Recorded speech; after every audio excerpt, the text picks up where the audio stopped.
अस्सलामुअलैकुम। जैसे कि आप जानते ही हैं, न्यू बंगाल ज्वेलरी में आपको नया से नया वीडियो आपको लेके आते रहते हैं और इस बार भी हम आपको नया से नया कलेक्शन लेके आए हैं।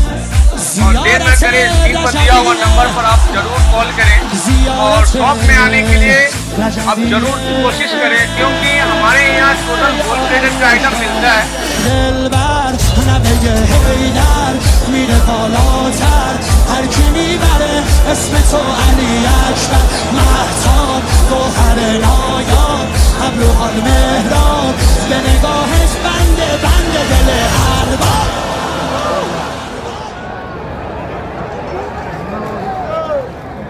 জলের দামে সোনা কিনো, জলের দামে সোনা জলের দামে সোনা মাত্র 50 টাকা থেকে স্টার্টিং আছে। মাত্র 50 টাকা থেকে বেশি ইনকাম করতে পারবে। দুর্গাপূজা হিট আইটেম দেখো, ফিঙ্গারিং মাত্র 50 টাকা স্টার্টিং প্রাইস আছে। এটা কমর পাটটা